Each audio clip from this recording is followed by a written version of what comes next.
Uhari gani mtazamaji wa Nyikani TV Afrika.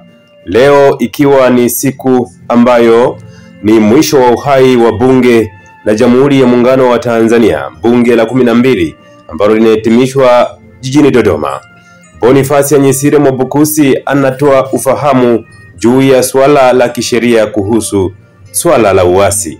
Anauliza, je, uasi ni kosa la kisheria? Ama je, uasi ni kosa kisheria? Anaanza kwa kueleza akisema, ni muhimu kutambua kuwa kuna tofauti kati ya kuasi dola na kuasi mifumo kandamizi. Anaendelea kwa kusema, kimsingi kuasi dola ni uhaini, lakini kuasi mfumo kandamizi ni uzalendo. Wakili Mwabukusi anasema kuasi dola, ama anafafanua kuhusu kuasi dola. Anasema kuasi dola ni kuchukua hatua za vurugu au mapinduzi dhidi ya mamlaka halali ya nchi, kitu kinachotafsiriwa kama uhaini katika sheria nyingi duniani ikiwemo Tanzania. Hii inaweza kujumuisha matendo ya kudhuru viongozi wakuu wa nchi, mfano rais au spika wa bunge. Wakili Mwabukusi anasema, ama anatoa ufafanuzi kuhusu kuasi mifumo kandamizi. Anasema kuasi mifumo kandamizi kwa upande mwingine ni kusimama dhidi ya sheria, sera au vitendo vinavyokiuka haki za binadamu, uhuru wa watu au misingi ya utawala bora. Anasema kuasi na kukataa sheria na kanuni zenye kuchochea maadili mabovu, wizi wa kura na matumizi mabaya katika vyombo vya umma. Hii ni hatua ya uzalendo, kwani inalenga kurekebisha kasoro ndani ya mfumo kwa ajili ya haki, usawa na ustawi wa wananchi. Anamalizia kwa kusema, katika taifa lenye watu timamu, kuasi na kupinga mifumo kandamizi ya kisera, kidemokrasia na kiuwakilishi sio uhaini wala uhalifu. Amemaliza kwa kusema hivyo huku akihitimisha kwa kuweka jina lake BAK Mwabukusi. Lakini baada ya chapisho hilo, watu kadhaa wametoa maoni yao, akiwemo Everest Ndongo ambaye anasema, nchi zetu za Kiafrika uhasi utakuja sana, ni kitendo cha muda tu.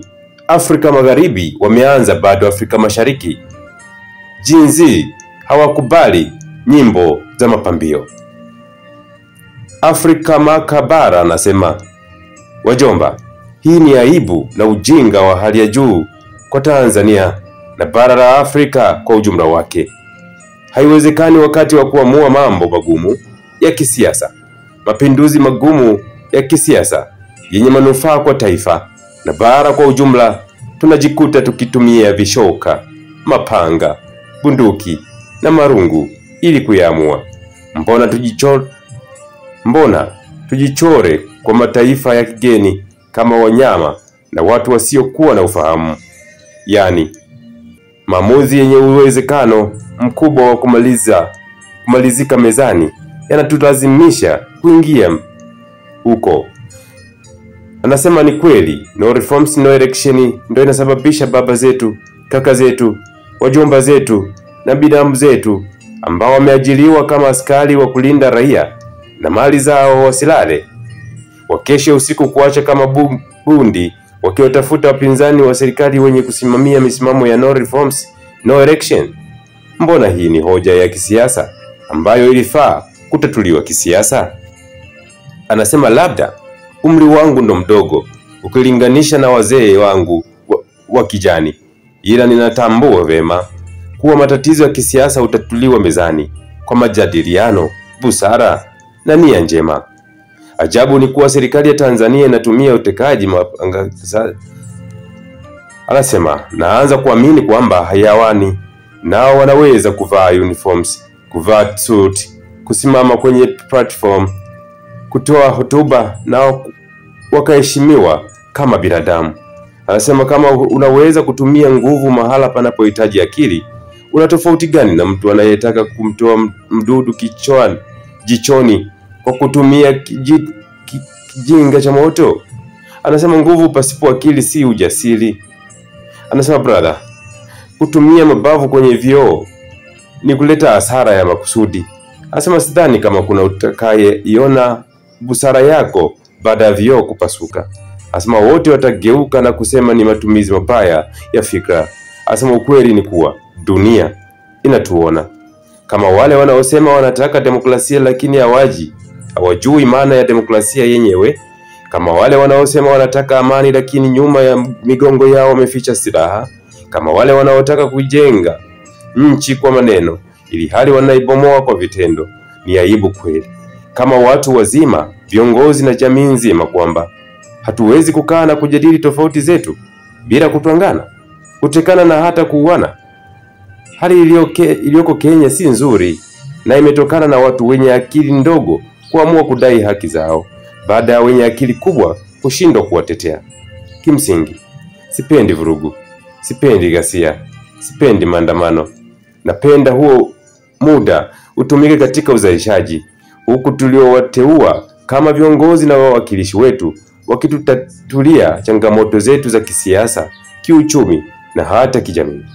Anasema ila kushindwa na hamtaki kurekebishika wanaowaonesha kushindwa kwenu, mnawateka na mtaiangamiza nchi yake Kongo. Ni wakati wa kuachana na utumwa wa kisiasa wa kihisia. Kila upande utambue kuwa taifa ni kubwa kuliko vyama. Mageuzi hayaleti uharibifu, huleta maendeleo ya kweli. James Sailon Nzoa anasema wenye kukalia ulaji usio halali wamegeuza uasi dhidi ya mifumo kandamizi na kuuita ni uasi dhidi ya dola. King J.R. Emmanuel Mwakalinga anasema tukumbuke hii ni elimu tunapewa bure. Patrick Richard anasema Mungu akutunze pumzi tupate kuvuna kutoka kwako. Amina. Patricia Kibopile anasema asante kwa elimu hii. Abedisi Sandan anasema asante sana wakili msomi Boniface Anyisire Kajunjumere Mwabukusi, umeeleweka vizuri. Haya ni baadhi ya maoni ambayo yametolewa katika ukurasa wa Boniface Mwabukusi ambaye ametoa elimu na kuhusu kuasi ama kwamba je, uasi ni kosa kisheria. Ametoa ufafanuzi kuhusu kuasi dola na ametoa ufafanuzi kuhusu kuasi mifumo kandamizi.